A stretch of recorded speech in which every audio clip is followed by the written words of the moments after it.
Hi everyone, welcome back to drama crush. आज मैं आपके साथ यंग एंड ब्यूटीफुल के एपिसोड 3 की हिंदी एक्सप्लेनेशन शेयर करूंगी। तो वीडियो को स्टार्ट करने से पहले मैं ये बोलना चाहूँगी कि आपने अगर अभी तक चैनल को सब्सक्राइब नहीं किया है तो प्लीज़ सब्सक्राइब कर लीजिए और बेल आइकन को हिट कर लीजिए, जिससे कि आपको एपिसोड की एक्सप्लेनेशन सबसे पहले देखने को मिलेगी। तो चलिए लेट्स गेट स्टार्टेड। तो अब एपिसोड 3 की स्टार्टिंग कुछ इस तरीके से होती है कि यान लियांग कुन और लिू वेन जिंग एक साथ होते हैं। वो टॉय मशीन से टॉय निकाल रहे होते हैं, जो कि एक टफ़ गेम है। पर यान लियांग कुन इस गेम में अच्छा था तो वो उसके लिए काफ़ी ज़्यादा टॉयज़ ले लेता है। अब नेक्स्ट सीन आता है सिनेमा हॉल का। अब यान लियांग कुन लिू वेन जिंग को एक मूवी दिखा रहे होते हैं। तो लिू वेन जिंग काफ़ी लाउड होकर बोल रही होती है, तो उसे ये नहीं पता था कि सिनेमा में आपको इतना तेज़ नहीं बोलना होता। लिू वेन जिंग काफ़ी तेज़ बोल रही थी, जिससे पीछे बैठा हुआ एक लड़का कहता है कि तुम्हें मैनर्स नहीं है, कपड़े वपड़े तो सही पहन के आए हो पर तुम्हें बिल्कुल भी मैनर्स नहीं है कि तुम्हें कैसे हॉल में फ़िल्म देखनी है। तो इसमें यान लियांग कुन और उस लड़के की लड़ाई होने वाली होती है। तो वो लड़की कहती है कि जाने दो, हम यहाँ से चलते हैं। अब वो सिनेमा हॉल से बाहर आ जाते हैं। लड़की बाहर आकर उस लड़के से माफ़ी मांगती है कि उसकी वजह से उसके अंदर लड़ाई हो गई थी। वो कहती है उसे बिल्कुल भी आइडिया नहीं था कि उसे तेज़ वहाँ पर नहीं बोलना था। लड़का कहता है कोई बात नहीं, हम कहीं और चलते हैं। लड़की कहती है कि नहीं, अब मैं घर ही चली जाऊँगी। अब सीन आता है लिू वेन जिंग के रेस्टोरेंट का। वहाँ पर एक कस्टमर बैठी होती है जो चिल्लाने लगती है कि तुमने इसमें अपने चिकन के स्लाइस तो डाले ही नहीं हैं। तो वो लड़की कहती है कि हमने इसमें सही से डाला हुआ है। गुई हुआ जो वहाँ की मालकिन है वो कहती है कि हमने सही से डाला हुआ है, तुम्हें अगर ये कम लग रहा है तो सीधा बोलो कि तुम्हें और चिकन चाहिए उतने ही पैसों में। वो लड़की कहती है पैसों की कोई बात नहीं है, पर तुमने ये बहुत गलत करा है। वो लड़की वहाँ पर ही रोने लग जाती है। तो गुई हुआ कहती है कि ये इतने ड्रामे क्यों कर रही है, एक छोटी सी बच्ची है नहीं कि इतनी सी चीज़ के लिए इतना बड़ा हंगामा कर रही है। लिू वेन जिंग को उस पर पता नहीं क्या तरस आ जाता है और वो उसको और ज़्यादा खाना देने लग जाती है। वो कहती है कि वो भी शंघाई में नहीं आई है और वो उसका दर्द समझ सकती है। अब जब ये सीन हो रहा होता है तभी वहाँ पर यान लियांग कुन आ जाता है। वो कहता है कि लिू वेन जिंग बाहर आओ। वो लिू वेन जिंग को एक फ़ोन दे देता है। वो कहता है कि तुमसे बात करने के लिए मुझे बहुत सारी चीज़ें झेलनी पड़ती है, इसलिए अब मैं तुम्हें ये फ़ोन दे रहा हूँ। कोई ज़रूरत नहीं है इसके बारे में इतनी टेंशन लेने की, ये सेकेंड हैंड फ़ोन ही है। अब यान लियांग कुन कहता है कि वो उसके साथ बाहर चले, तो लिू वेन जिंग उसके साथ चली जाती है। वो जाते हैं और एक केक वहाँ पर ख़रीदते हैं। लिू वेन जिंग को एक वाइट केक पसंद आता है। वो कहती है कि केक तो सिर्फ बर्थडे पे ही खाते हैं। तो यान लियांग कुन कहता है कि नहीं, तुम खा सकते हो। तो वो अब यहाँ पर केक खा रहे होते हैं और एक दूसरे के केक लगा रहे होते हैं। तो अब खाने के बाद वो उसे घर छोड़ने के लिए वॉक पर ले जा रहा होता है। तो वो दोनों वॉक करते करते बातें कर रहे होते हैं। यान लियांग कुन कहता है कि उसको कोई यूनिवर्सिटी ज्वाइन कर लेनी चाहिए, जिससे वो शंघाई में रहने लायक एक जेंटल लेडी बन जाएगी। वो ये भी कहता है कि वो उस रेस्टोरेंट को अब छोड़ दे, कहीं और जॉब कर ले, उससे उसको काफ़ी अच्छे एक्सपीरियंस मिलेंगे। लिू वेन जिंग कहती है कि वो गांव से अपने कज़न से मिलने ही आई थी और अगर वो कुछ यहाँ पर करना चाहती है तो वो ये सब कुछ फ्यूचर पर छोड़ देती है। अब वो वहाँ से नाइट का व्यू देख रही होती है। दोनों वहाँ पर खड़े होते हैं और काफ़ी क्लोज़ वहाँ पर खड़े होते हैं वो। अब वो लड़का उस लड़की के कंधे पर हाथ रख रहा होता है, तो वो हाथ रख देता है, तो वो लड़की भी उसका हाथ नहीं हटाती और वो वहाँ पर खड़े रहते हैं। अब नेक्स्ट सीन में वो बातें कर रहे होते हैं आपस में। तो गुई हुआ कहती है कि रात को तुम काफ़ी लेट आई थी। तो वो कहती है कि वो सिनेमा देखने गई थी यान लियांग कुन के साथ। गुई हुआ कहती है कि यान लियांग कुन को अपने साथ रिलेशन में रखना बिल्कुल भी फ़ायदेमंद नहीं है। इससे अच्छा जो ओनर तुम्हें पसंद करता है उसे तुम्हें डेट पर ले जाना चाहिए। डेट क्या, तुम उसके साथ डिनर पर चल लेना, मैंने डिनर की डेट फ़िक्स कर दी है। जैसे तुम यान लियांग कुन के साथ डिनर करती हो उसके साथ भी कर लेना। पर वो लड़की इसके साथ डिनर नहीं करना चाहती थी। वो कहती है कि यान लियांग कुन उसका दोस्त है, इसलिए वो डिनर पर गई थी, पर यह शॉप का ओनर उसे गंदी नज़र से भी देखता है। गुई हुआ नहीं मानती और फिर भी उसको उधर ले जाती है। गुई हुआ और उसके कज़न अब लिू वन जिंग को वहाँ पर अकेला छोड़ देते हैं। वो बहाना मारते हैं कि अब वो डिशेस को ऑर्डर करने जा रहे हैं। वो अब उस आदमी और उस लड़की को अकेला वहाँ पर छोड़ देते हैं। अब वो आदमी लिू वन जिंग से सवाल करने लगता है, उसकी एज कितनी है, वो शंघाई में कब से है, और काफ़ी ज़्यादा उससे सवाल करने लगता है। अब वो उसको कहता है कि वो उसके साथ ये महंगी वाली वाइन पिए। वो मना कर देती है कि उसको इसको पीने की आदत नहीं है। वो फिर भी उसके पीछे पड़ जाता है कि वो ये पिए।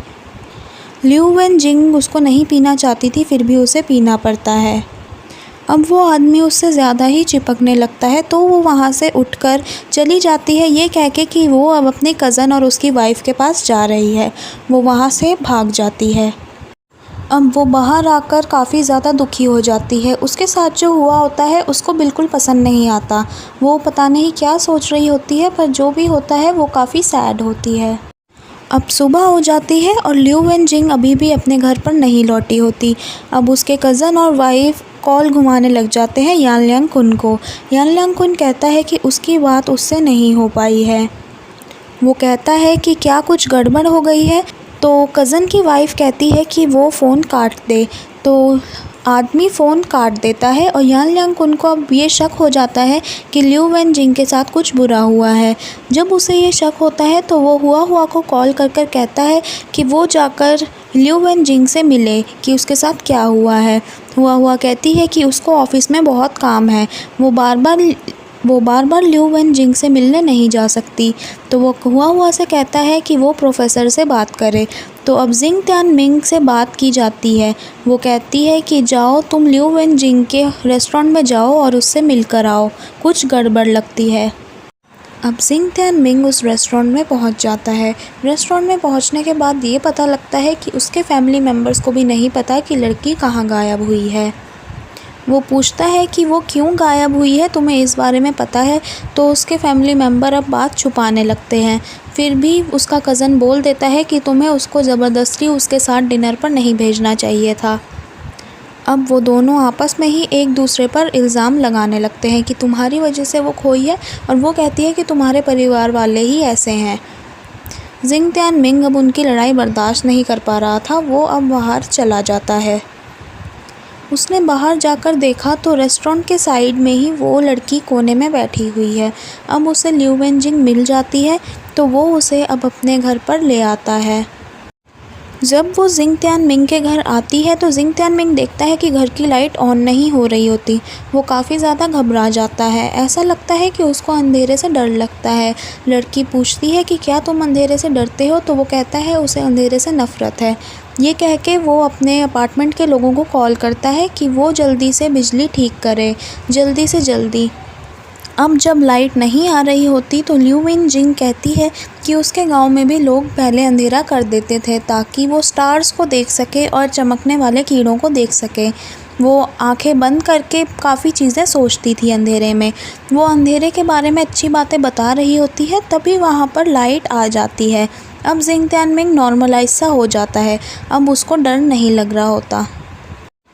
अब लड़की के पेट में से गुड़गुड़ की आवाज़ आ रही होती है, तो वो उसके लिए नूडल्स बना देता है। वो कहता है कि तुम नूडल्स खा लो और मैं जा रहा हूँ, मेरे को काफ़ी ज़्यादा काम है। उसको कोई काम नहीं था, पर लड़की को कंफर्टेबल फ़ील करने के लिए वो अपने घर से चला जाता है और एक नाइट होटल में रहता है। अब वो लड़का लिू वन जिंग को कॉल कर रहा होता है अपने घर के मोबाइल पर। तो लिू वन जिंग थोड़ी देर में कॉल उठाती है। वो लड़का कहता है कि उसने उसके लिए बेडशीट बदल दी है और बेडरूम सेट कर दिया है, तो वो वहाँ पर रह सकती है। अब अगले दिन जिंग त्यान मिंग अपने घर पर लौट आता है, तो वो देखता है कि टेबल पर ब्रेकफास्ट और नोट रखा हुआ है। वो अंदर जाकर देखता है तो लिू वन जिंग पूरे घर में कहीं भी नहीं होती है। जिंग त्यान मिंग ने अब अपने दोस्त यान लियांग कुन को भी घर पर बुलाया हुआ था ताकि वो लिू वन जिंग से मिल सके। यान लियांग कुन आता है और वो दोनों नोट पढ़ते हैं। नोट में लिू वन जिंग ने ऐसे कर कर लिखा होता है कि वो अब शंघाई से जा रही है। उसको यहाँ की लाइफ शायद सूट नहीं करती। उसके सबसे अच्छा दोस्त यान लियांग कुन है, उससे बढ़कर दोस्त उसने अपनी ज़िंदगी में कभी नहीं मिला है। वो यान लियांग कुन को शर्मिंदा नहीं करना चाहती है, इसलिए वो अब शंघाई से जा रही है, वो अपने गांव लौट रही है। अब ये दोनों काफ़ी ज़्यादा घबरा जाते हैं कि वो लड़की अब ये शहर छोड़कर जा रही है।